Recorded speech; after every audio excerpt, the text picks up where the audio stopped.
जिसका नाम है मुद्दा गरम है। मुद्दा गरम की शुरुआत हम करें तालियों की गड़गड़ाहट के साथ। बहुत बहुत शुक्रिया, आप लोग का सपोर्ट बहुत महत्वपूर्ण होता है, इसलिए हम आपके बीच में आते हैं, जनता के बीच में, जनता के मुद्दे को लेकर के आते हैं और सबसे पहले इंटरैक्शन भी हमारा जनता से ही, उसके बाद हम अपने मुद्दे पर जाते हैं और तमाम प्रवक्ताओं से जो है सवाल जवाब का दौर चलाते हैं। तो आज का जो मुद्दा है वो बहुत महत्वपूर्ण है, मुझे लग रहा है आप लोग सबके लिए बहुत महत्वपूर्ण है। बात होगी यूसीसी की, यानी कि यूनिफॉर्म सिविल कोड, एक समान सारा कानून, चाहे वो किसी भी धर्म के हो, किसी भी जात के हो, किसी भी बात को मानने वाले हो, किसी भी तौर पे राजनीति करने वाले हो, उन सब के लिए एक तरह का कानून होगा। मुझे लग रहा है आप सब इसको लेकर के सहमत होंगे, ये होना चाहिए, लेकिन विपक्षी दल इसको लेकर के बार बार पलटवार करते हैं। ये कहा जाता है कि ये गलत है, ये नहीं होना चाहिए। समानता की बात की जाती है, लेकिन इसमें समानता नहीं मिलेगी, इसमें एक तरह से धार्मिक भावनाओं को आहत किया जाएगा। इसी पर बातचीत और चर्चा का दौर हम चलाएंगे। हमारे साथ खास जो है एक खास मेहमान जुड़ चुके हैं, एहसान अब्बासी जी जुड़ चुके हैं, पॉलिटिकल एनालिस्ट है। एक और खास मेहमान हमारे साथ कुछ देर के बाद जुड़ेंगे, लेकिन उससे पहले हम जनता के बीच में जाएंगे और साथ ही आपको यह भी बताएं कि आज जब हम यूसीसी का ये मुद्दा उठा रहे हैं तो इसमें अभी जो सबसे बड़ा बयान निकल करके सामने आया वो उत्तराखंड के पूर्व मुख्यमंत्री हरीश रावत का बड़ा बयान है। कांग्रेस के ये बड़े नेता और उनका यही कहना कि भले ही यूसीसी पर जितनी भी केंद्र सरकार या फिर राज्य सरकारें हैं जिन्होंने इसको लागू किया, चाहे हम धामी सरकार की बात करें, पीठ थपथपा रही हो, लेकिन ये सनातन विरोधी है। ये बयान के पीछे की बात और मंशा क्या कुछ है, ये भी हम जानने की कोशिश जो है अब्बासी साहब से करेंगे कि क्यों आखिरकार उन्होंने इसे सनातन विरोधी कह दिया, जबकि इसमें सिर्फ बात समानता की है। कानून एक तरह का होगा, चाहे वो किसी भी बात को लेकर के हो, चाहे शादी हो, बहुविवाह हो, या फिर तलाक हो, या बच्चा गोद लेने की बात हो, और इसमें महिलाओं को भी एक पूरी तरह से समानता जो है वो दी जाएगी समाज के अंदर में। ऐसे में ये सवाल अब उठने लगा है कि हरीश रावत ने आखिरकार ये बयान दिया क्यों। चलिए हम अब्बासी साहब के पास जाएं, लेकिन उससे पहले जनता के बीच में आएंगे। और सबसे पहले आपका क्या आप सोचते हैं यूसीसी को लेकर के? सही है मैम, होना चाहिए बिल्कुल। लेकिन हरीश रावत तो ये कह रहे हैं कि ये सनातन विरोधी है। नहीं, गलत बात। ये गलत बात जी। है। बिल्कुल, आप क्या सोचते हैं यूसीसी को लेकर के? होना चाहिए, एक समान कानून जो है वो बनना चाहिए। हाँ, अच्छा, आपको नहीं पता क्या एक समान कानून बनना चाहिए? जी हाँ, जरूर बनना चाहिए और बिल्कुल बनना चाहिए। ये तो बहुत पहले हो जाना चाहिए था, लेकिन कुछ ये राजनीतिक की वजह से नहीं हो पाया, जो होना चाहिए। इसको उत्तराखंड में इतना सक्सेसफुल हुआ है, इसको ऑल ओवर इंडिया में होना चाहिए। और जो हरीश रावत है वो सनातनी, उस सनातनी के साथी हैं जो जिसको जनेऊ बार डाल के दिखाना पड़ता है, तो वो तब सनातनी बनता है। तो इसलिए ये जरूरी है कि कानून ये पास होना चाहिए। और अच्छा, ये सनातनी विरोधी कह दिया, आपको क्या लग रहा है हरीश रावत ने ऐसा क्यों कहा? मैं इसीलिए तो कह रहा हूँ कि वो सनातनी है जिनको दिखावा करना पड़ता है कि हम सनातनी हैं। अच्छा, जिनको दिखावा करना पड़ता है, आप क्या कहेंगे? बिल्कुल सही है, ये पहले होना चाहिए। आज तो बहुत पीछे हुआ, पहले होना चाहिए। हरीश रावत जी दिमागी स्थिति उसको ठीक नहीं है, मुझे बहुत पहले होना चाहिए, पहले हो जाना चाहिए था। आप क्या सुनाना चाहेंगे? आप तो रैप सुनाते, इसलिए राजनीति पे नहीं आऊंगा। राजनीति में करना चाहता भी नहीं, ना करना करूंगा। अच्छा, लेकिन देश के अगर मुद्दे उठे तो उसमें जवाब तो दे पाएंगे ना? नहीं, पहले मैटर समझ में आएगा तो जवाब भी अच्छा देंगे, ऐसे कोई दिक्कत नहीं है। बाकी कोई चलिए पहले रैप सुना दीजिए। रैप। मैं हूँ शिकारी, तू है कुआरी, गबरू की मत तूने मारी, बन जा तू मेरी घरवारी, करूंगा एक दिन तेरी सवारी, घुमाऊंगा तुझको रेड फरारी। अच्छा, रेड फरारी की सवारी करनी है। अच्छा, क्या सोचते हैं यूसीसी को लेकर? यूजीसी को लेके, यूजीसी नहीं, यूसीसी को लेके बात यही है कि ये कानून हटना चाहिए देश से, और उसके बाद नहीं लागू होना चाहिए। ये बिल्कुल लागू होना चाहिए। हम एक बात आपके चैनल के माध्यम से कहना चाहते हैं कि जिन हाथों में शक्ति है राज तिलक पहनानों की, उन हाथों में शक्ति है धड़ से सर उतारने के लिए। मोदी सरकार से निवेदन है, यूसीसी कानून हटना चाहिए, नहीं तो हम बहिष्कार कर देंगे। 2027 का चुनाव हम परिणाम दिखा देंगे। यूपी इसका थोड़ा सा आप कंफ्यूज हो रहे हैं। यूसीसी कानून जो है वो समानता, यूजीसी नहीं। यूजीसी की बात हम कर रहे हैं, यूसीसी की बात नहीं, यूजीसी कल मुद्दा हो गया, आपने उसमें कह भी दिया। हम उस मुद्दे से समर्थन में नहीं है, हम उस मुद्दे के इस चीज में है कि सब समानता में होना चाहिए, तो यूजीसी हटना चाहिए। सब एक वो तो ठीक है, यूसीसी पे आप क्या कहेंगे? यूसीसी पे हम कुछ नहीं कहना चाहते, हमारा मेन मुद्दा यूजीसी है। यूजीसी है, यूसीसी पे कुछ नहीं कहना चाहेंगे। आप कुछ कहना चाहेंगे?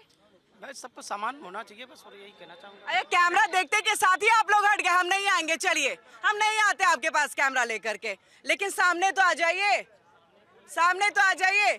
इतना मुद्दों से डरना क्यों है? इतना अच्छा, क्या कुछ सुनाना चाहेंगे? कुछ ये सुना तो होना दीजिए। चाहिए, ये होना चाहिए, यूसीसी लागू होना लागू चाहिए। एक समान सब होना चाहिए। हाँ लागू होना चाहिए। और जो हरीश रावत जी ने कहा है हाँ।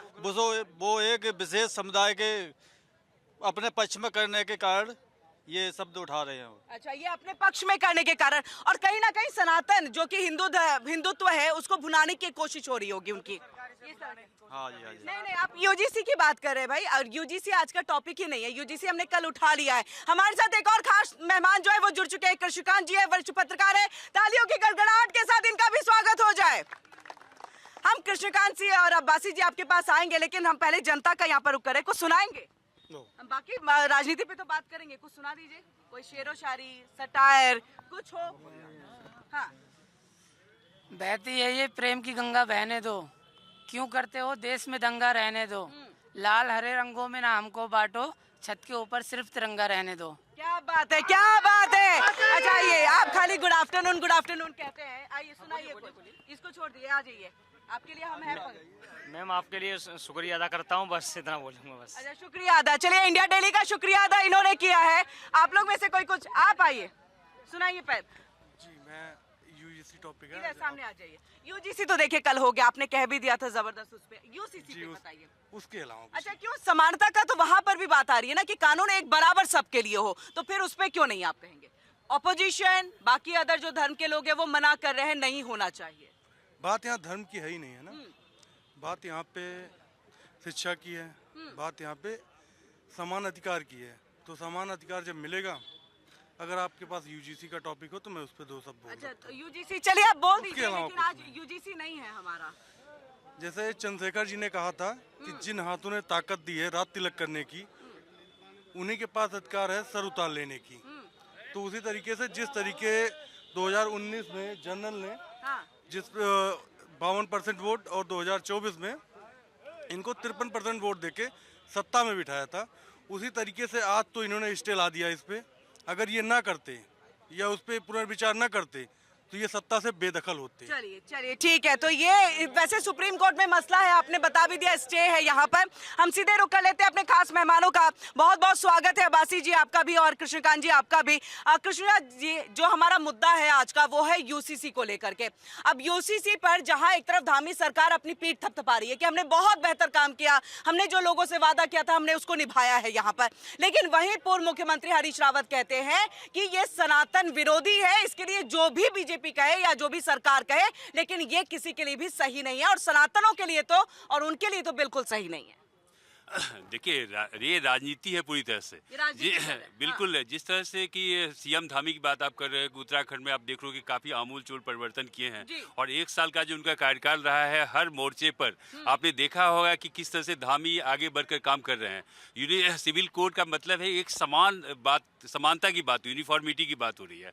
उन्होंने जो कानून लाया है, कानून में इस बात का ध्यान रखा गया है कि जितने भी नागरिक हैं, उत्तराखंड में रहने वाले लोग हैं, उनको समान अधिकार दिया जा रहा है, चाहे वो शादी का मामला है, पढ़ाई का मामला है, किसी भी अवसर पर। तो ये कानून एक बेहतर है, सबको एक यूनिफॉर्मिटी में लाने का प्रयास है, एक मुख्य धारा में लाने का प्रयास है। और रावत जब वो खुद मुख्यमंत्री थे तो तमाम तरह की बातें थी, कुछ इस तरह का पहल वो नहीं दिखा पाए थे। धामी जब से आए हैं राज्य में, हर मोर्चे पर, चाहे वो तुष्टीकरण की बात हो, माइनॉरिटी की बात हो, या एजुकेशन की बात हो, धर्म की बात हो, या कुछ ऐसे मामले जहां पर कि सरकार छूना नहीं चाहती थी, वहां पर धामी ने बढ़ के काम किया है। तो मुझे लगता है कि उत्तराखंड की जनता के लिए सिविल कोड बहुत ही अच्छा एक पहल है, और ये कानून निश्चित रूप से लोगों के लिए एक उम्मीद की धारा बनेगा। और देखने वाली बात होगी कि ये जो काम है वो कितने दिनों के अंदर किया जा रहा है। जनता हाथों हाथ ले रही है, और जो केंद्र की सरकार है और राज्य की सरकार दोनों मिलकर राज्य में बहुत तरह के विकास के काम करना चाहती है। जनता का आपने जिक्र किया, यहाँ सारी जनता जो है हाथों हाथ यूसीसी को ले रहे हैं, यहाँ पर कह रहे हैं लागू पूरे देश में इसको होना चाहिए। लेकिन ऐसे में वो तो क्या कृष्णकांत जी कह रहे हैं, ये एक तरह से राजनीति पूर्व मुख्यमंत्री हरीश रावत कर रहे हैं। ये लागू होनी चाहिए और जरूरत है, आज देश की मांग है कि समान कानून सबके लिए हो। बिस्मिल्लाहिर्रहमानिर्रहीम। जय हिंद, वंदे मातरम, भारत माता की, भारत माता की। किरण जी, कभी की कलम बेजुबान होती है, बहुत खूब लिखती है, जो लिखती है तो फिर बदल देती है कायनात को। जी। मोहब्बत ना होती तो गजल कौन कहता, मोहब्बत ना होती तो गजल कौन कहता? आप सुनिए गौर से। मोहब्बत ना होती तो गजल कौन कहता? कीचड़ के फूल को कमल कौन कहता? जो कि लक्ष्मी का स्वरूप है, लक्ष्मी उसकी देवी उसको विराजमान है। कीचड़ के फूल को कमल कौन कहता? प्यार तो कुदरत का करिश्मा है। किरण जी, प्यार तो कुदरत का करिश्मा है, वरना लाश के घर को ताजमहल कौन कहता? क्या बात है, क्या बात है। मुझे लग रहा है कि तालियां होनी चाहिए। वरना लाश के घर को ताजमहल कौन कहता? वाह, बहुत खूबसूरत। किरण जी, सदियों से और संघ ने यानी आरएसएस ने एक कुआ, एक शमशान, एक मंदिर की बात कहता आया है, यानी समानता, सनातन को समानता की बात कहता आया है। आरएसएस, आपके माध्यम से बता दूं मैं देशवासियों को कि संघ आज़ादी से पहले और आज़ादी के बाद में ये कहता आया है कि सनातन के लिए एक कुआ, एक मंदिर, एक शमशान होना चाहिए, जातियों में नहीं बंटना चाहिए। ये संघ हमेशा कोशिश करता रहा है। लेकिन कांग्रेस ने क्या किया? इस देश को जिन्ना की सोच के माध्यम से देश का बंटवारा कर दिया, हिंदू मुसलमान का नरसंहार करा दिया, और कश्मीर को जो हिंदुस्तान का मुकुट है, धात युद्ध सत्र के माध्यम से उसको अलग कर दिया, उसका अलग विधान दे दिया, उसका अलग निशान दे दिया, उसका अलग संविधान दे दिया। तो कांग्रेस ने हमेशा तोड़ने की बात की है, जोड़ने की बात कहाँ की है? सनातन तो कहता है कि जो पिछड़ा, ये बयान भी तोड़ने वाला ही बयान है। कांग्रेस ने हमेशा तोड़ा, आपातकाल लगा दिया, इस देश को बंधक बना दिया, किसानों को, मजदूरों को, टीचर को जेल में डाल दिया। क्या कसूर था उन टीचरों का? क्या कसूर था उन किसानों का? नसबंदी करा दी गई। क्या दिया कांग्रेस ने आजादी के बाद में? जो 70 वर्ष उसने गुजारे, हमें जख्म दिया है, हमें हमारा तिरस्कार किया है, हिंदुओं को मुसलमान लड़ाया, मुसलमानों को हिंदू लड़ाया। क्या दिया? अगर मुसलमानों को मदरसा वोट दिया तो हिंदुओं क्या दिया? ना कलम दी, ना उनका धर्म का सम्मान किया। आज आपके माध्यम से पूछता हूँ, ये देश का सभी समाज खड़ा हुआ है, ये मिनी हिंदुस्तान है, यहाँ हिंदू भी है, मुसलमान भी है, सिख भी है, ईसाई भी है। क्या इनमें कोई मतभेद है? मतभेद नहीं है, इस कांग्रेस ने मतभेद किया। चलिए, दो धड़े में बांटा हमारे को। और एक सवाल और ले लो जरा, महत्वपूर्ण बात कि यूजीसी, यूसीसी एक समान कानून का अधिकार देता है, तो हम सभी समाज के, चाहे वो हिंदू हो, चाहे मुस्लिम हो, चाहे सिख हो, चाहे ईसाई हो, हम सब के बच्चे चाहते हैं कि हम जज बने। लेकिन यही तो सवाल है अब्बासी जी कि मतलब यूजीसी कहाँ दे रहा है समान अधिकार? मतलब यूजीसी तो कहीं ना कहीं अलगाव वाली चीजें लेकर के आ रहा है। यूसीसी तो समान है। आपने यूजीसी का जी बोला ना, अगर मैंने गलती बोली तो मैं सॉरी चाहता हूँ। मैं यूसीसी बोला है। यूसीसी जब हमें एक समान कानून देता है, अधिकार देता है, तो उसको कांग्रेस क्यों नहीं चाहती लगाना? क्योंकि कांग्रेस की दुकानदारी बंद हो गई है। चलिए, मैं जनता से ले लेती हूँ, एक चीज बताइएगा मुझे। आइए सामने आइए।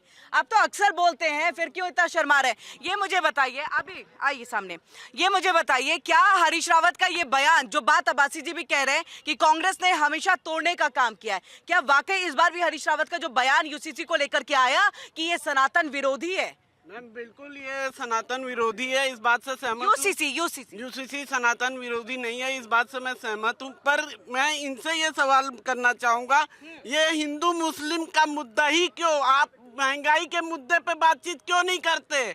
आप इस बारे में क्यों नहीं बातचीत करते कि उत्तराखंड में अंकिता के साथ जो हुआ वो गलत हुआ? आपकी सरकार में से कोई बयान ये क्यों नहीं देता है? लेकिन आज नहीं बात कर सकते ना, आज का मुद्दा यूसीसी आज नहीं बात करते, लेकिन ये लोग यूसीसी मुद्दे के अलावा यूजीसी पे सुप्रीम कोर्ट ने रोक लगा दी। यूजीसी नहीं, यूसीसी, यूनिफॉर्म सिविल कोड, जिसमें सबके लिए समान अधिकार, कानून सबके लिए बराबर होगा। यानी अब जो है 3 तलाक, वैसे तो इसको खत्म कर दिया गया, लेकिन जब से इसको लागू करने की बात हो रही थी कि 3 तलाक आपसे फोन पे नहीं दे सकते, तलाक तलाक कह के आपको कोर्ट में जाके करना पड़े। आप बहुविवाह नहीं कर सकते, अगर एक से ज्यादा शादी होगी कानूनी कार्रवाई होगी आपके यहाँ पर, भले ही आपकी शरीयत में क्यों ना लिखा हो कि आप कर सकते हैं बहुविवाह। तो ये समान कानून की बात हो रही है, तो समान कानून आना सही है या नहीं है? सही है, ये तो सही है। इसको सनातन विरोधी कैसे बता रहे हैं? हरीश रावत, पूर्व मुख्यमंत्री उत्तराखंड के, वोट बैंक के लिए बता रहे मैडम। वोट बैंक के लिए सारी चीजें हो रही है। हिंदू मुस्लिम का साफ मुद्दा है, और कोई मुद्दा ही नहीं। हाँ, साफ मुद्दा है हिंदू मुस्लिम के। ये लोग चाहते हैं हिंदू मुस्लिम होते रहे, लोग असल मुद्दा भटक जाए। कांग्रेस भी यही चाहती है, माफी चाहूंगा हमारे विपक्ष और ये भी यही चाहते हैं। तो साफ साफ जनता को असल मुद्दे से भटकाने का ये बयान भटकाने है। का एक प्रयास हो रहा है। आप कुछ कहना चाहेंगे इस पे, यूसीसी पे? गलत है ये, गलत, यूसीसी नहीं होना चाहिए। यूसीसी होना चाहिए, हाँ, लेकिन हरीश रावत का बयान गलत है। बयान गलत है अच्छा जी। तो ये जैसे इसमें ये भी कह रहे हैं कि एक जो अगर यूसीसी को देख लिया जाए तो यूसीसी में कमियां इस तरह से आ रही हैं कि आपकी शादी करने का एक तरीका अलग होता है। दूसरे धर्म यानी अगर हम दूसरे कास्ट के लोगों को ले लें, उनकी शादी करने का तरीका अलग होता है, उनके यहाँ रजिस्टर्ड नहीं होती हैं चीज़ें, कई ऐसी चीज़ें हैं। वो कह रहे हैं कि इससे क्या होगा कि एक धार्मिक तौर पर भावनाएं आहत हो जाएंगी। तो क्या ऐसा होगा? जी ऐसा होगा जी। तो वो एक चुनौती है सरकार के सामने।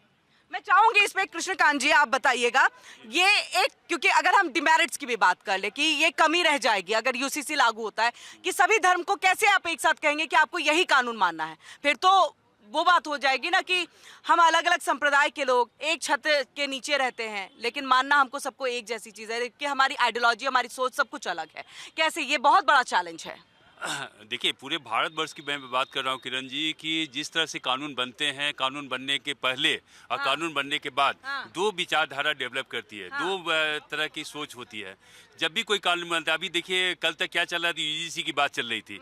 आखिर आपको ये समझना तो अभी भी यूजीसी पे ही है। हाँ, ये आपको समझना पड़ेगा कि अगर हम मंडल कमीशन से बात करें, 79 से बात करें, 90 में बनाओ, किस तरह से देश में आग लगाई गई थी एक सत्ता के लिए, बीपी सिंह की सरकार बनी थी। उसी तरह से यूजीसी में जो अभी नियम की बात हो रही है, 2012 में बनाया गया था, उसमें एक मामूली संशोधन किया गया है। भेदभाव की बात की जाती थी, अब भेदभाव से आ गया कि नहीं, जातिगत आधारित भेदभाव हो गई। जो समाज को एक बांटने की बात है, उसको लेकर थोड़ा विरोध है। अब आते हैं उत्तराखंड की बात करें कि समान विचारधारा की बात की जा रही है, समान तरह के कोड अपनाए जा रहे हैं, जिस तरह की सबको समान अधिकार मिले, समान मौके मिले, एक कानून हो जिसके छत के नीचे सबको रहना होगा। हाँ, ऐसा नहीं कि आप अपना धर्म नहीं मानते हैं, लेकिन कुछ जो कुरीतियां हैं, जो डॉगमाज है, सुपरस्टिशंस है समाज में, जो कि सदियों पुरानी व्यवस्था चलती आ रही है, समाज बदल गया है, देश आगे बढ़ रहा है। अभी हम पार्लियामेंट में सुन रहे थे कि इकोनॉमिक सर्वे दिया गया, उससे बताया गया हम कितना तेजी से आगे बढ़ रहे हैं, यूरोपीय यूनियन से हमारे समझौते हो रहे हैं, राष्ट्र कहाँ से कहाँ आ रहा है। अभी भी हम दकियानूसी बातों में उलझे हुए हैं, वही पुरातन बातों में उलझे हुए हैं, उससे हमें बाहर निकलना पड़ेगा। अगर हम विकसित भारत की बात कर रहे हैं, विकास की बात कर रहे हैं, तो हमें भी विकसित होना पड़ेगा, हमें भी उस रास्तों पर चलना पड़ेगा, उन चीज़ों को छोड़ना पड़ेगा। वो जो 400-500 साल पुरानी बातें हैं, तलाक देना, बात बात पर दे देना, चाय पी के आए तलाक दे दिया, ये कर दिया, वो कर दिया, जो भी तमाम तरह की हलाला भी है, तो उसके जो रिपरकशंस हैं, उसकी जो बुराइयां हैं, वो समाज को पीछे ले जाती रही है। तो मुझे लगता है कि ये कानून ऐसा बनाया गया है कि सब लोग आप एक छत के नीचे आए, एक बात माने, एक राष्ट्र धर्म की बात हो, एक राज्य धर्म की बात हो। अगर ऐसा कानून बनता है तो मुझे लगता है कि पूरे भारतवर्ष के लिए एक उदाहरण पेश होगा और ये पूरे भारत में इसको अमली जामा पहनाया जाना चाहिए। मैं आऊंगी सर आपके पास, आप मुझे एक चीज बताइएगा, क्योंकि यूसीसी का जहां बेनिफिट है, हम सब जानते हैं एक समान कानून सबको मिलेगा, लेकिन हमारे यहाँ पर इतने अलग अलग तरह के लोग हैं, अलग अलग संप्रदाय के लोग हैं, उन सबको एक जगह पे एक तरह का अमली जामा पहनाया जा सकेगा, ये एक चुनौती है। तो कैसे ये बदलाव कैसे आए? अगर आप में विल पावर है तो सब कुछ कर सकते हैं, और इस सरकार में इतनी विल पावर है कि ये कुछ करके दिखाएगी। तो हमें इस चीज़ का विश्वास है कि ये सही जामा पहनाया जा सकेगा और सही तरीके से इम्प्लीमेंट किया जाएगा। सही तरीके से इम्प्लीमेंट किया जा सकता है। आप चैलेंजेस को लेके क्या कहेंगे यूसीसी के? मैं कुछ नहीं कहना चाहता। वैसे तो ये सरकार है, इसको चैलेंज, ये सब कुछ कर सकती है, ये सरकार एक्सेप्ट करते हैं, एक्सेप्ट करते हैं और ये सब कुछ कर सकती है। बहुत बढ़िया सरकार है और इसमें कुछ ना कुछ करके दिखाएगी, कुछ ना कुछ करे। अच्छा, सबसे ज्यादा दिक्कत अगर हम कहें, मतलब ये कहना कि विशेष एक धर्म को जो है इसमें टारगेट किया जाता है, ऐसा नहीं है। कई सारी कमियां हैं उस धर्म के अंदर में, जैसे 3 तलाक थी, उसको खत्म कर दिया गया, हलाला है, इसके अलावा भी कई तरह के ऐसे कानून हैं जो आपके बिल्कुल संविधान से इतर है, लोकतंत्र की कानून से जो है वो बिल्कुल अलग नजर आते हैं। ऐसे में सबसे ज्यादा अगर किसी को कोई अगर दिक्कत हो रही है तो वो उसी समुदाय के लोगों को हो रही है। तो क्या अब ऐसे में फिर ये कह दिया जाएगा कि एक समुदाय को आप यूसीसी लागू करके टारगेट कर रहे हैं? नहीं मैम, मैं इस बात पे कहना चाहता हूँ, जैसे कि अभी ये यूजीसी आया है, इस पे जिसको दिक्कत हो रही है वो बोल रहा है। जैसे इसको तो विपक्षी पार्टियों का क्या कहना है, उसका तो सपोर्ट कर रहे हैं, उसका सपोर्ट नहीं भी कर रहे हैं। अगर ये लोग जैसे ब्राह्मण हैं, क्षत्रिय हैं, ये अगर कह रहे हैं कि हम 27 में इनको वो दिखाएंगे अपनी वोट की पावर, अगर भाजपा को वोट ना देके क्या ये फिर से दोबारा ये दंगा राज लाना चाहते हैं क्या? अच्छा, लेकिन यहाँ पर यूसीसी की बात हो रही है। चलिए यूजीसी पे तो एक मिलीजुली सबकी प्रतिक्रिया है, लेकिन यूसीसी पे सबसे बढ़िया और सबके हित में सबके हित ये में। बिल है। सबके हित में बिल है। अब्बासी जी, जो मैंने सवाल इनसे पूछा वही मेरा आपसे भी सवाल रहेगा कि इसमें एक कहा जाता है कि विशेष समुदाय के लोगों को टारगेट करें, क्योंकि सबसे ज्यादा अगर हम कहें हमारे यहाँ पर भी थी सती प्रथा, बाल विवाह, उन सबको धीरे धीरे करके खत्म किया गया, लेकिन वहीं ये विशेष समुदाय यानी कि मुस्लिम समुदाय, इस्लामिक धर्म जो है वो अपने आप को आगे जो है अपडेट नहीं कर पाए हैं। अब यूसीसी आने के बाद उनके ये सारी चीजें खत्म हो जाएंगी। सबसे ज्यादा उन्हीं को जो है इससे आहत वो पहुंच रहे हैं, सबसे ज्यादा दुखी वही है, और इसी का फायदा बाकी अन्य राजनीतिक दल उठा रहे हैं। किरण जी, मैं इस्लाम का मानने वाला हूँ और इस्लाम हमें सिखाता है कि मुसलमानों जिस देश में रहो उस देश से प्यार करो, जिस देश में रहो उस देश के कानून को मानो, जिस देश में रहे उस देश के आन मान शान के लिए अपनी जान कुर्बान कर दो।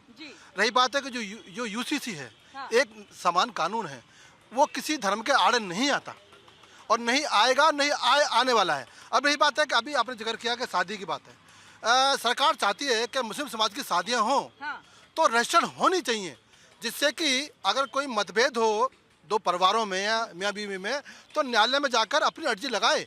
घर बैठ के तलाक तलाक तलाक करके ना घर बैठा दे बेटी को। हम भी बेटे वाले हैं, सब बेटी वाले हैं। बेटी का तंज बेटी ही जाने। एक सेकंड में घर से बाहर कर देना, उस बेटी का दर्द इस भाजपा ने समझा। कांग्रेस 70 वर्ष सोती रही, नींद की डकार लेती रही और आग छत्तर बोर्ड के सोती रही। शौचालय देने का जो काम किया है मोदी जी ने उन गरीब महिलाओं का, आदिवासियों का। मैं पसमानदा समाज से आता हूँ, देश में मेरा संगठन है, मैं मुस्लिम समाज का पसमानदा समाज के बीच काम करता हूँ। मैंने वो दर्द देखा है कि बहन बेटियाँ शाम के वक्त में शौच के लिए जाती थी, जब गाड़ी जाती थी तो खड़ी हो जाती थी। वो तंज झेलाए बेटियों ने, उस तंज को मोदी जी ने ना हिंदू देखा, ना मुस्लिम देखा, ना सिख देखा, ना ईसाई देखा, घर का शौचालय दिया है। छोटे किसान थे, उनके लिए किसान सम्मान निधि देखी, आयुष्मान कार्ड या फिर पीएम आवास योजना, वहाँ पे एहसान को भी घर मिला है तो वहाँ पे रामू को भी घर मिला है। नहीं मतभेद किया, नहीं मतदान।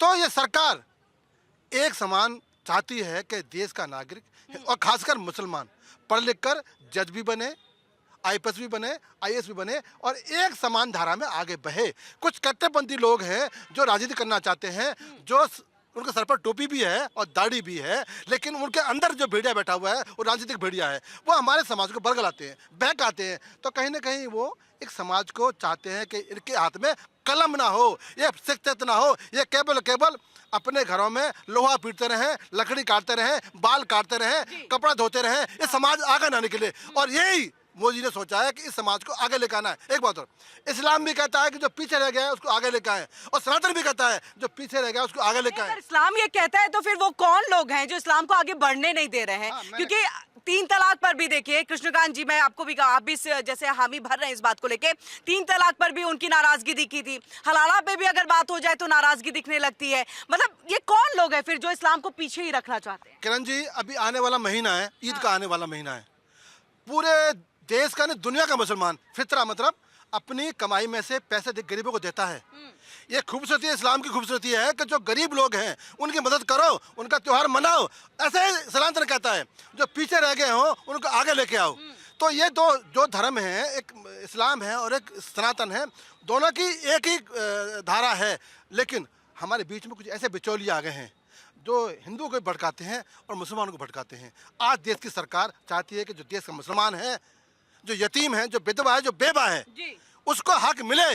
तो आज दर्द होता है उनके जो सत्ता ये मिलाई 70 वर्षों में खाई है, उनसे आज मोदी जी ने वो निवाला छीन लिया है। जो यतीमों को हक कहते थे, यतीमों का अधिकार मारते थे और जो देश के मुसलमानों को गुमराह करते थे, आज उनका शटर बंद हो गया है और कांग्रेस के कंगुआरी की दुकान बंद हो गई है। बंद हो गई है। यहाँ पर 19वीं शताब्दी की अगर हम बात करें कृष्णकांत जी, गोवा में सबसे पहले इसको लागू किया गया था यूसीसी को, लेकिन उसमें भी कई सारे क्लॉज जो है वो रखे गए थे कि हिंदू धर्म वो बहुविवाह कर सकते हैं, अगर 25 साल तक कोई बच्चा नहीं हो रहा हो, संतान नहीं पैदा हो रही हो तो आप शादी फिर कर सकते हैं। ऐसे ही और भी कुछ क्लॉज। तो क्या ऐसे में अब अगर आप उत्तराखंड में लागू कर रहे हैं, यहाँ वैसा कोई क्लॉज नहीं है, अगर आप बाकी देश में कर रहे हैं, तो क्या ऐसे कुछ क्लॉज को लाने की जरूरत है? क्योंकि हमारे यहाँ विभिन्नता है, उस विभिन्नता को भी ध्यान में रखना है क्योंकि ये हमारे देश की खूबसूरती है। बिल्कुल, आप डाइवर्सिटी की बात आप कर रहे हैं कि पूरे भारतवर्ष में जब आप जाएंगी, भारतवर्ष को समझेंगी आपको, तो कई तरह की चीज़ें सामने आती है। भारतवर्ष जो कि आपको पता है, ऐसे बोलना नहीं चाहिए, अपने देश की बात है कि 1000 साल की गुलामी की दास्तां के बाद 1947 में हम आज़ाद होते हैं, तो तमाम तरह की चुनौतियां देश के सामने थी, बहुत सारे चैलेंजेस थे हमारे सामने में। उन चैलेंजेस में जो अभी हम बात कर रहे थे कि बहु विवाह की बात कर रहे हैं, ऐसी प्रथाएं जो कि समाज में, बदलते समाज में उसको एक्सेप्टेबिलिटी नहीं है, और जितनी भी प्रथाएं बनाई गई उसमें औरतों के खिलाफ एक तरह से शोषण का काम होता था, उनके खिलाफ जुल्म होता था, उनको शोषित किया जाता था। ये जो यूनियन सिविल कोड है अभी, उसमें ये बराबरी का अधिकार दिया गया है, कानूनी तौर पर बराबरी का अधिकार है, संरक्षण दिया जाएगा, उनको अपनी बात रखने का अधिकार है। अगर वो शादी करते हैं तो सरकार उसको देखेगी, कानून के अंदर में सब बातें देगी। पहले क्या होता था, आज हम शादी करें, मेरा मूड नहीं है तो हम आपके साथ रहेंगे, मेरा मूड नहीं है तो कल को तलाक देंगे, अगर मेरी मर्जी है तो एक नहीं 4 शादियां करेंगे। मतलब यह है कि बदलते कानून में आपको बराबरी का अधिकार, आप शिक्षा प्राप्त करें, आप भरण पोषण करें, रहने का अधिकार दिया गया है, समाज में आगे बढ़ने का अधिकार दिया गया है, शिक्षा में उच्च स्तर पर आप पहुंच सकते हैं, उसके लिए सरकार आपको मदद करेगी। पहले क्या होता था कि एक आदमी ऐसे आ गया, कानून बना दिया गया कि अब आप किसी भी इस वर्ग को अछूता नहीं रखा जाएगा। रही बात, अभी आप बात कर रहे थे कि धर्म की बात आप कर रहे हैं, कि ये भारतवर्ष में सबसे बड़ा पुरातन या पूरे दुनिया में सनातन धर्म है, उसके बाद ही कोई धर्म आता है। यहाँ तो पंथ बहुत हैं, ये पंथ है, वो पंथ है, वो पंथ में लोग उलझते रहते हैं। हम सनातन की ओर बढ़ रहे हैं, देश सनातन की तरफ बढ़ रहा है, हम अपने उस पुराने जो गौरव है, कोई भी प्रतिष्ठा है, उसको पाना चाहते हैं। तो बहुत लोगों को दिक्कत हो रही है। ये इस तरह की डिविसिव जो पॉलिटिक्स है, अभी आपने बात की, रावत ने ऐसा कहा, ऐसा इसलिए कहा कि अगर इस बिल का हम विरोध करते हैं, जो खास तबका है, खास वर्ग है, हमें वोट देगा। यही बात यूजीसी में भी हो रही है कि यूजीसी में इस तरह से बातें इसलिए हो रही है कि समाज को बांटने का काम किया जा रहा है। जो एक हिंदुत्व है, जो हिंदू है, जो हमारा समाज है, उसको एक रखा जाए, यूनिफाइड रखा जाए, उसको रॉक सॉलिड रखा जाए, उसको तोड़ने का काम नहीं होना चाहिए। हर कानून में अगर 10 बातें अच्छी होती है तो एक बात ऐसी होती है जो कि उसको सूट नहीं करती, लेकिन उसके लिए प्रावधान होता है, उसके लिए बातें रखी जाए। अभी हाउस है, हाउस में आप आइए, हाउस में बहस कीजिए, आप रखिए कि हमें ये बिंदु पर हमें आपसे भिन्नता है, हमारा मतभेद है, हम चाहते हैं कि इसमें मामूल परिवर्तन होना चाहिए, लेकिन ये सदन में बात होगी, रोड पे बात नहीं होगी, मंच पे बात होनी चाहिए। मंच पे जी आप कुछ कहना चाहते हैं? हाँ किरण जी, जहाँ पर आप खड़े हो ये उद्योग नगरी है। यहाँ पर ज्यादातर उद्योगपति 98% हिंदू समाज से आते हैं। जितने भी खड़े हैं यहाँ पे मुसलमान भी होंगे, सिख भी लगभग आप लोग हिंदू समुदाय से हैं सभी? मुसलमान भी होंगे। कोई इस्लामिक अगर है तो बताइएगा, कोई मुस्लिम अगर हो तो बताइएगा। जी मैं आपके पास आऊंगी, एक सवाल है मेरा आपसे। सुनो, इस उद्योग नगरी में किसी हिंदू ने ये नहीं कहा होगा कि मुझे मुसलमान नहीं चाहिए। किसी हिंदू ने किसी स्वर्ण को या किसी दलित को या किसी अगड़े को, पिछड़े को काम करने के लिए, नौकरी देने के लिए मना नहीं किया होगा। हमारे उद्योगपति, हमारे उद्योग नगरी एकजुट होना चाहती है। हमारे हिंदू, मुस्लिम, सिख, ईसाई का जो गुलदस्ता है उसमें एक फूल मुसलमान का भी है। हम नहीं चाहते कि हमें अलग करे, लेकिन कांग्रेस सदैव हमें अलग करना चाहती है, हमें जातियों में बांटना चाहती है, हमें धर्म में बांटना चाहती है। मैं देश के हिंदू समाज से भी, देश के मुसलमान समाज से भी, देश के सिख समाज से भी मेरे हाथ जोड़कर विनती है, गुजारिश है कि आप जो राजनेता हैं, जो सत्ता की मलाई खाना चाहते हैं, उनके बहकाए में ना है। ये देश हम सब का है, इसकी हम सब की जिम्मेदारी है कि इस गुलदस्ते को कैसे और फल फूल कर बड़ा बन जाए, बड़ा हो जाए, दुनिया में ये तिरंगा लहराए। ये है कि मेरी सबसे अपील है। बिल्कुल, लेकिन बात अच्छी लगे तो तालियां भी होनी चाहिए।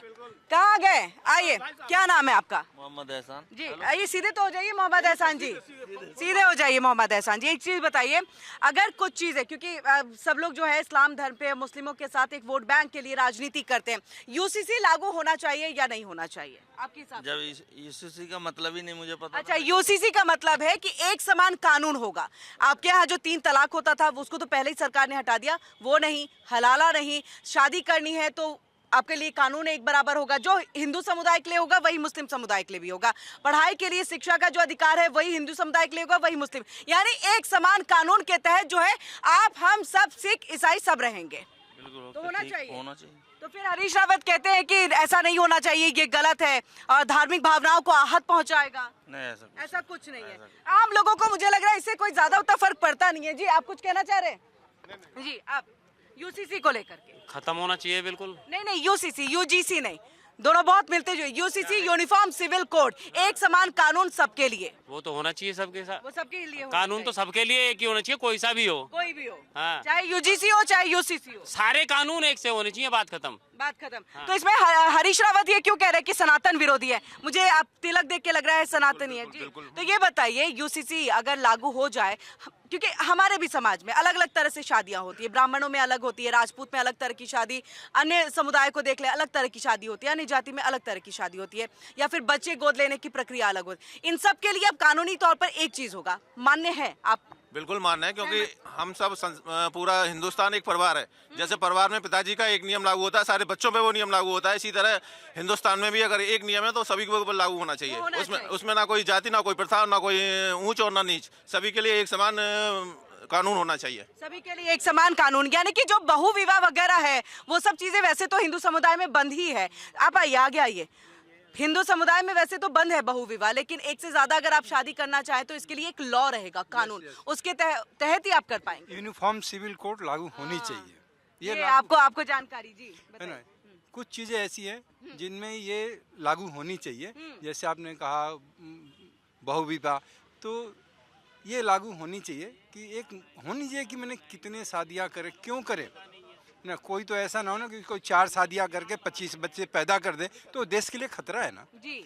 देश की उसका लोड कहाँ जाएगा? इस धरती पे ही आएगा ना, हाँ। इस समुदाय पर ही आएगा। तो ये सब होना चाहिए मैडम जी।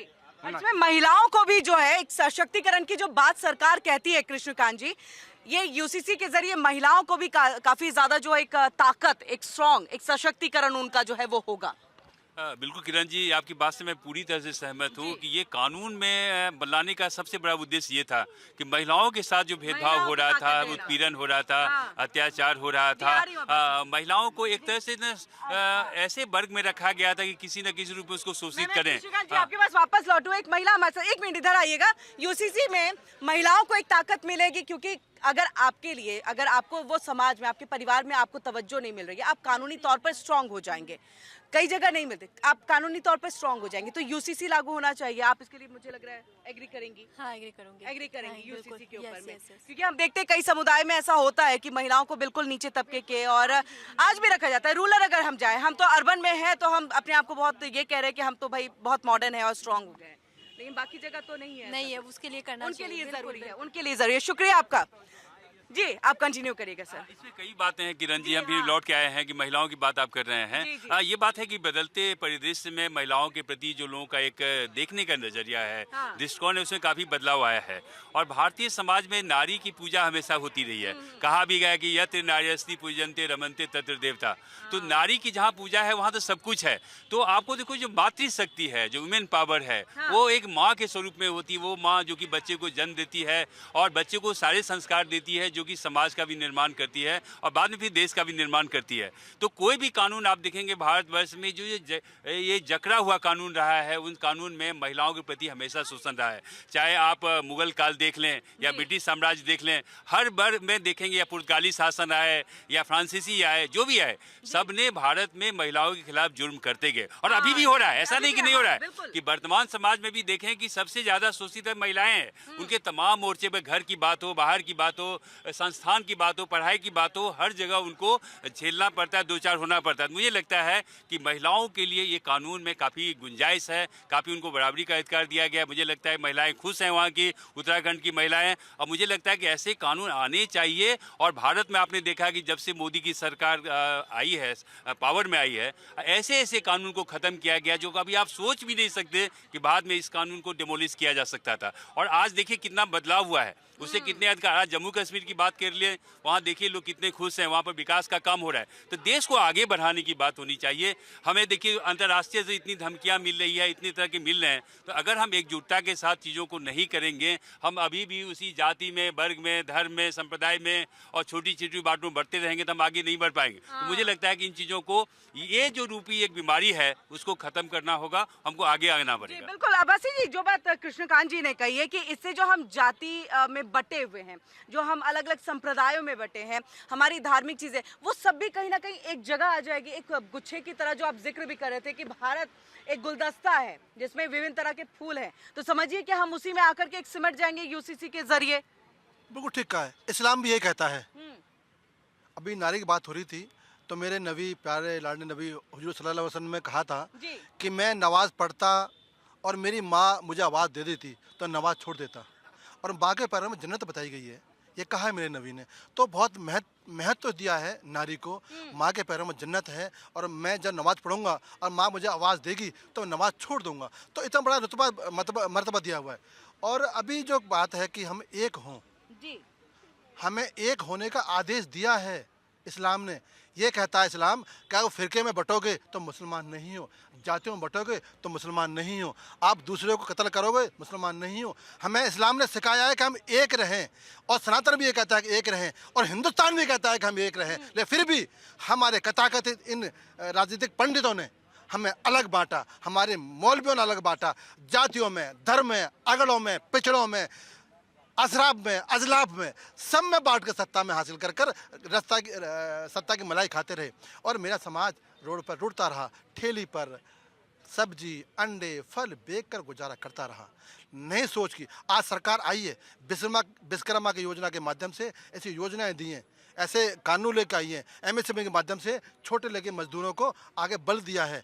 बहुत सी योजना हैं, बहुत सी सरकार ने योजना घर तक चलाई हैं। आज किसान सम्मान निधि का एक जिक्र ले लो कि अगर जो किसान के खाते में 2000 पहुंचते हैं तो मेरे खाते में 2000 आ जाते हैं। जनधन खाते, हमारे गरीबों के पास खाते नहीं थे, जनधन खाते के माध्यम से ऐसा जागरूक अभियान चलाया कि आज हर किसान को, हर गरीब के पास, हर आदिवासी के पास में आज खाता है। लेकिन अब्बासी जी, मेरा एक सवाल है, कृष्णकांत जी इसका जवाब आप भी दीजिएगा बाद में, लेकिन एक सवाल है कि 19वीं शताब्दी में जब आपको गोवा में हुआ तो चले ठीक है, वो शुरुआती दौर था, हमने कुछ ऐसे क्लॉज लगा दिए जो हिंदू समुदाय के लिए थे, बहुविवाह कर सकते हो संतान नहीं होने पे 25 साल में। तो अब ऐसे में अगर मुस्लिम समुदाय की तरफ से मांग कर दी जाए कि आप हमारे लिए भी इस तरह के क्लॉज लेके आए, तो फिर क्या समान अधिकार बचेगा? फिर क्या समान अधिकार की जो हम बात करें, हम उस राह पर चल पाएंगे? बिल्कुल ठीक कहा आपने। हम मुसलमानों को सोचना होगा कि जो देश का कानून है, जो देश की भावना है, जो हमारे परिवारों की बेटियां हैं, हम उनको प्यार करें, मोहब्बत करें और उनका सम्मान करें, उनका तिरस्कार ना करें। अगर बच्चा नहीं हुआ है तो ये किस्मत का खेल है, लेकिन उसके साथ ज़िंदगी गुजारें, चाहे वो किसी हाल में हो। हम ये ना कहकर उसको तिरस्कार कर दें। तो वो भी खत्म होना चाहिए ना, बिल्कुल, सब में भी जो है वो भी खत्म होना चाहिए। बेटी का सम्मान हम सबको करना चाहिए। जब मेरे लाडले नबी ने कहा है कि माँ के पैरों में जन्नत है, तो बेटी भी तो माँ है, वो बेटी भी तो महिला है, तो उसका तिरस्कार क्यों किया जाए? बच्चा होना ना होना ये उस किस्मत का खेल है। किस्मत का खेल है, आप भी मानेंगे इस बात को? फिर वो गोवा वाले मतलब जो UCC है उसमें भी फिर ये चीजें हट जानी चाहिए। अन्यथा एक होता है कि एक एग्जाम्पल अगर आपने क्रिएट कर दिया तो दूसरे लोग भी फिर यही कहेंगे कि जब वहाँ हो सकता है तो यहाँ क्यों नहीं हो सकता? देखिए, जहाँ तक हिंदू धर्म की बात है, उसे बहुत ज़्यादा इस तरह के सवाल नहीं है। ये एक सवाल आपने उठाया है जहाँ पर की थोड़ी सी बात हो सकती है, तो मुझे लगता है कि इसको मतलब देखा जा सकता है या इसे विचार किया जा सकता है, उतना ज़रूरी नहीं है। लेकिन जहाँ तक इनकी कौम की बात है, मुसलमान, उनमें कई तरह के ऐसे हैं जो कुप्रथा है जिसको कि समय के साथ ख़त्म करना चाहिए। तो मुझे लगता है कि सारी समस्या उधर है, इधर बहुत कम समस्या है। लेकिन एक पॉइंट है, जब बात होगी, 3 बिंदुओं पर भी बात होगी कि अगर ऐसे मामले आते हैं तो इसको एक वो जो कमेटी है उसमें जरूर रखा जाए, उसको सदन में लाया जाए, उसमें डिबेट हो और तब जाके ये काम आगे बढ़ाया जा सकता है। कुल मिलाकर यही कहना होगा कि ये जो UCC है बिल्कुल एक सही कानून है, समय के साथ लाया हुआ कानून है। मुझे लगता है कि राज्य के लिए एक मील की पत्थर साबित होगा। मुझे लगता है इस कानून को हम लोग को बिल्कुल एक सम्मान के साथ देखना चाहिए। ये भी कहा जा रहा है कि एक तरह से ये जो है एक धार्मिक स्वतंत्रता के खिलाफ है। जो हमारे संविधान में हमें ये एक धर्म के लिए अपनी स्वतंत्रता दी गई है कि हम अपने धर्म के अनुसार काम कर सकते हैं, हम अपने धर्म के लिए कुछ भी कर सकते हैं, हम चीजें कर, ये इसके विरुद्ध है, ये हमारी स्वतंत्रता पर, धार्मिक स्वतंत्रता पर प्रहार है। नहीं करण जी, UCC ये गलत है जी। UCC संविधान 25 से लेकर 31 तक को प्रभावित नहीं करता। मैं नमाज पढ़ता हूँ, मैं रमजान रखूंगा, मैं सदका दूंगा, मैं ज़कात दूंगा, मुझे UCC नहीं रोकता। UCC तो केवल कुर्सी रोकता है। जैसे कि शादी करूंगा तो रजिस्टर करनी पड़ेगी, अगर मैं अपनी बीवी से संबंध तोड़ूंगा तो न्यायालय में जाना पड़ेगा। ये तो एक अधिकार दिया है उस बेटी को, जो बेटी को घर बैठे बैठे या फोन के माध्यम से या चिट्ठी के माध्यम से या विदेश के माध्यम से या नेट के माध्यम से छोड़ देते थे, उसको रोकने का काम है। मेरी आज़ादी, मेरी नमाज, मेरी पूजा, मेरी आस्था, मेरा सम्मान, मेरा पहनावा, मेरी बोलचाल, मेरा खान पीन के आड़े नहीं जाते यूसीसी। ये केवल बरगलाते हैं, कथाकथित लोग हैं जो इस देश में जयचंद पैदा हो गए। जयचंद पैदा हो गए, वो ऐसा कर रहे हैं। यहाँ पर आप इनकार कर रहे थे, इस बात से अग्री नहीं थे आप? नहीं, मैं ये कह रहा हूँ कि जिस तरह की जो सोच रख रहे हैं कि उनकी धार्मिक जो आज़ादी है, स्वतंत्रता है, उनके जो अपने नित्य नए काम कार्य करते हैं उसके ऊपर में कोई हनन है, ऐसा बिल्कुल नहीं है। वो अपना सभी काम कर सकते हैं। सिर्फ इसमें जो शादी का एक मामला था, समान अवसर का एक मामला है, और शिक्षा का अधिकार का मामला है, रोजगार का मामला है, और जो राज्य में जो भी विकास वाले काम है उसमें उनकी हिस्सेदारी बराबरी की हो रही है, बराबर रूप से उसको देखा जा रहा है। ये इस तरह की जो भ्रांतियां हैं, जो भ्रामक प्रचार है, विपक्ष का काम है, वो ला रहे हैं जिससे कि उनमें इस तरह के अविश्वास पैदा किए जाए जो कि आगे चलकर नुकसानदायी न केवल उनके लिए बल्कि समाज के लिए और राज्य के लिए भी हो। इस तरह की कुरीति। जी जल्दी। हाँ, फिर मैं थोड़ा हाँ, जमीन पर घर बनाया है जन्नत में रहते हो। जमीन पर घर बनाया है जन्नत में रहते हो। एक शायर कहता है अपने खुदा से या ईश्वर से, जमीन पर घर बनाया है जन्नत में रहते हो।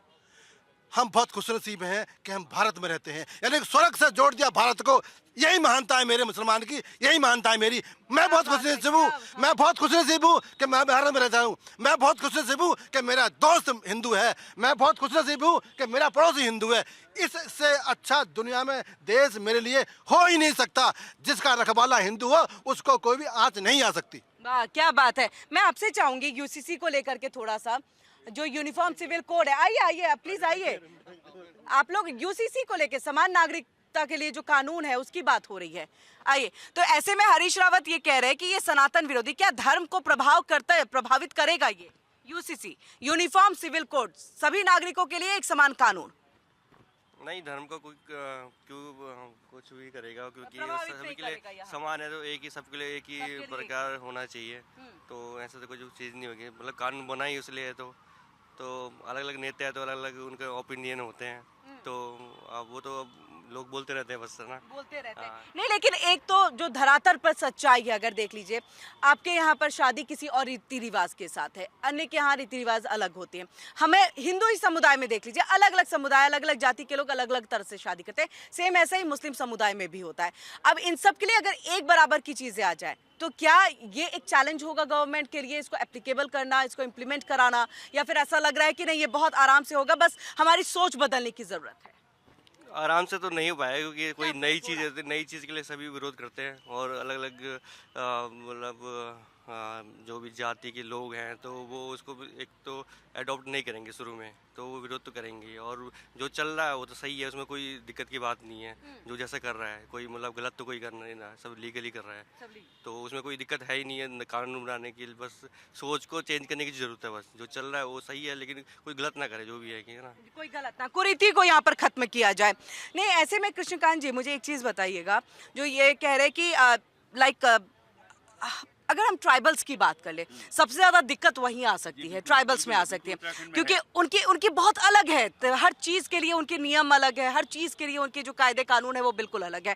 अब वहां पर इन चीजों को ले जाना, चलिए एक political parties, opposition political parties जो है वो बेनिफिट के लिए इन सबको बरगलाएंगे, लेकिन सरकार कैसे इनको जागरूक करे कि हम जो ला रहे हैं, जो कर रहे हैं वो सही है? बिल्कुल, the government has to reach out there. तो मुझे लगता है कि खासकर उत्तराखंड में जब भी राज्य की स्थापना की जा रही थी, जब उत्तर प्रदेश से अलग हुआ था, तो आप देखेंगे कि वहाँ पर जो उत्तराखंड क्रांति दल है वो काफ़ी आगे बढ़कर राज्य की स्थापना के लिए लगा हुआ था।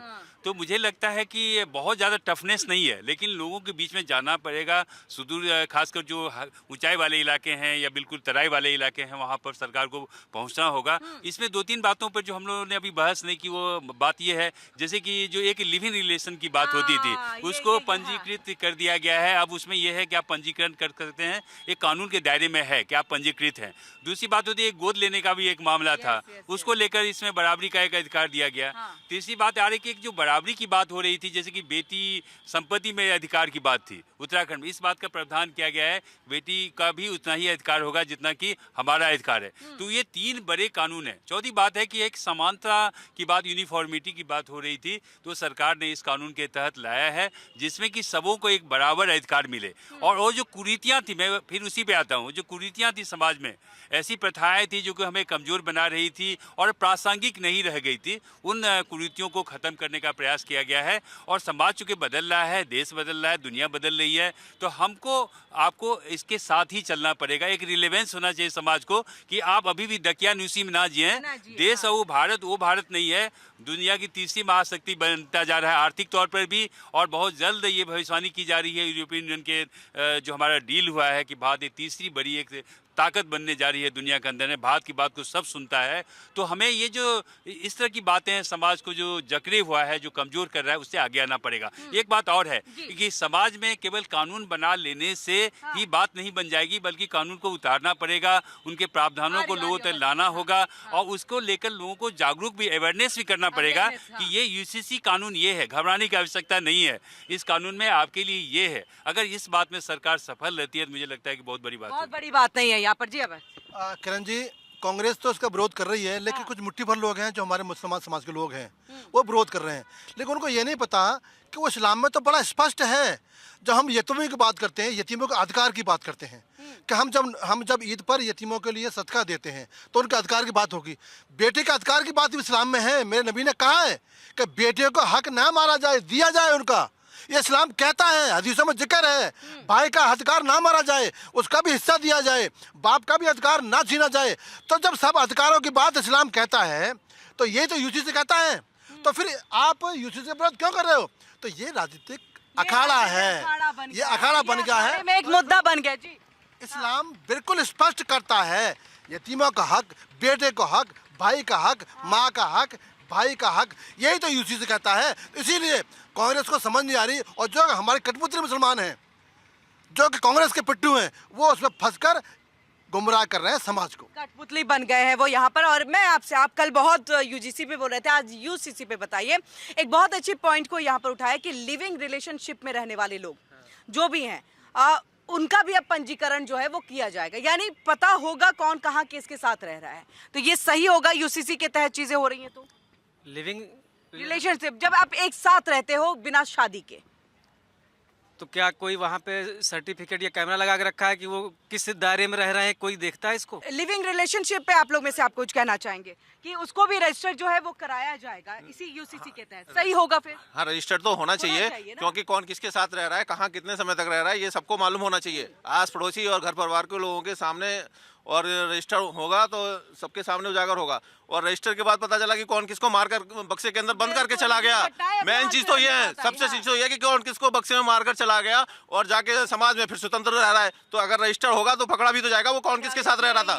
इसको लेकर के एक तरफ से वो एक्सेप्टेंस की बात करें, दूसरी तरफ ये कि एटलीस्ट इससे ये तो पता चलेगा कि कौन किसको मार रहा है। और अभी हाल फिलहाल में घटनाएं भी वैसे ही आई है। बिल्कुल ठीक कहा है। देखो, समाज उसको अपनाए ना अपनाए उसकी मर्जी है। कोई लिविंग में रहे न रहे उसकी मर्जी है। अगर रहेगा तो फिर ऑन रिकॉर्ड रहेगा, नहीं रहेगा तो कोई बात नहीं है। ये थोपा नहीं गया, ये कहा गया है कि एहतियातन ऐसा काम ना हो कि जो लोग छुपे चोरी रहते हैं और बेटी को मारकर कहीं ना कहीं वो संदूक में या जला देते हैं, ऐसी घटनाएं रुक जाएं। ये नहीं कहा गया कि समाज को मानना होगा। ये कहा है सुप्रीम कोर्ट ने कि जो भी रहेगा उसका अधिकार है, उसके अधिकार का हनन नहीं होगा, जो संविधान कहता है। तो उस संविधान के तहत ये कहा गया है कि जो रहेगा और रिकॉर्ड रहेगा तो पता चलेगा कि कौन रहने वाला है, कौन रहने वाला नहीं है। कोई समाज माने ना माने उसकी मर्जी है। बिल्कुल। और देखिए, अपराधी भी इससे बच करके भाग नहीं पाएंगे। आपने बहुत अच्छा पॉइंट ये मुझे याद भी दिलाया था लिविंग रिलेशनशिप पे। और मैं एक चीज, क्योंकि अभी हरीश रावत का ये बयान आया, इससे पहले जिस तरह से अब्बासी सर ने भी बताया, ये कई मुस्लिम संगठन है जो इसके अगेंस्ट में उतरे हुए। तो ये हम कहें कि हिंदू, मुस्लिम, सनातनी और मुसलमान, इस्लाम संप्रदाय, ये सब जो है ये ऑपोजिशन पार्टी की तरफ से किया जाता है। इल्जाम सिर्फ जो है वो लग जाता है बीजेपी के ऊपर में।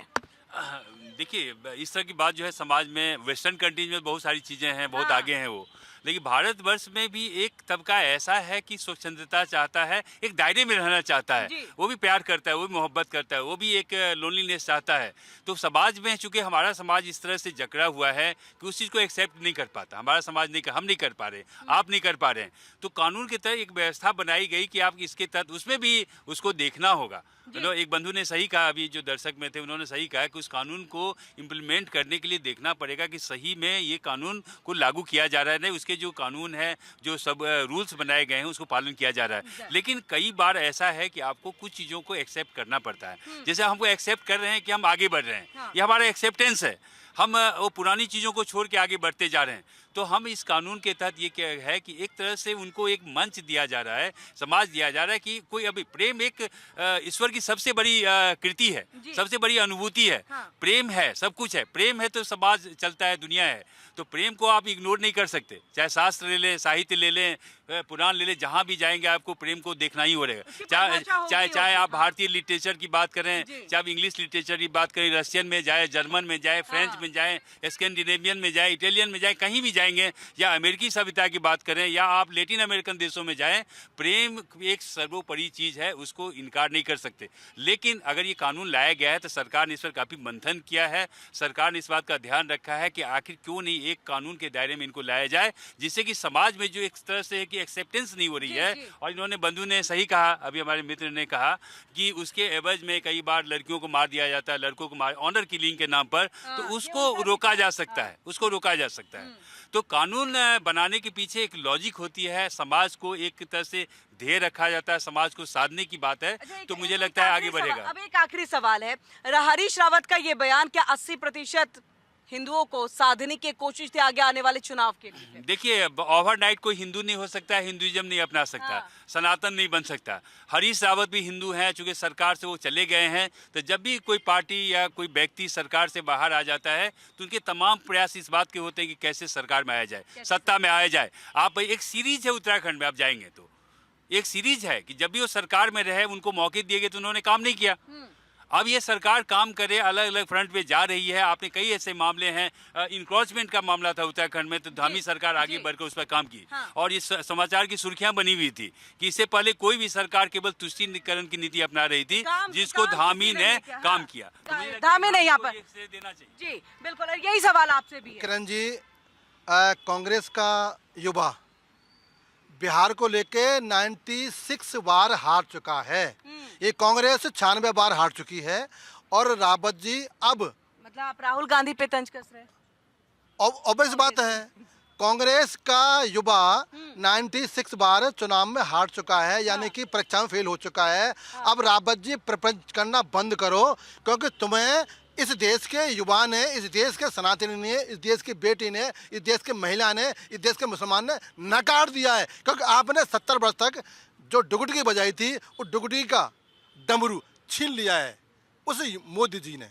तो डुगडुगी का जब मोदी जी छीन लिया है, तो अब डपली बजाते रहो और गुन गाते रहो, अब कुछ नहीं होने वाला। अब तो सरकार है वो सबका साथ, सबका विकास के साथ काम करेगी, ना हिंदू का, ना मुसलमान का, ना सिख का, ना ईसाई का, किसी का अहित नहीं होगा, सबका हित होगा। ऐसा प्रधान सेवक हमारे पास है, और मैं सलाम करता हूँ उस माँ को जिसने मोदी जी को जन्म दिया है। बिल्कुल, और इसी के साथ समापन का समय हो गया। बहुत बहुत शुक्रिया अब्बासी जी और कृष्णकांत जी हमारे साथ यहाँ पर जुड़ने के लिए। तालियों की गड़गड़ाहट के साथ समापन कर दिया जाए। जनता भी हमारे साथ जुड़ी, आप सबका भी बहुत बहुत शुक्रिया। बेबाकी से सबने अपनी अपनी बातों को रखा। यूसीसी उत्तराखंड में 1 साल पूरे हो चुके हैं, उसी को लेकर के ये पूरा मुद्दा चल रहा था, क्योंकि पूर्व मुख्यमंत्री हरीश रावत ने यहाँ पर बड़ा बयान दिया था और ये कहा था कि ये सनातन विरोधी, लेकिन जनता का, प्रवक्ताओं का यही कहना यहाँ पर कि ये कोई सनातन विरोधी नहीं, धर्म विरोधी नहीं है, ये समान कानून है जो सबके लिए है, सारे देशवासियों के लिए है।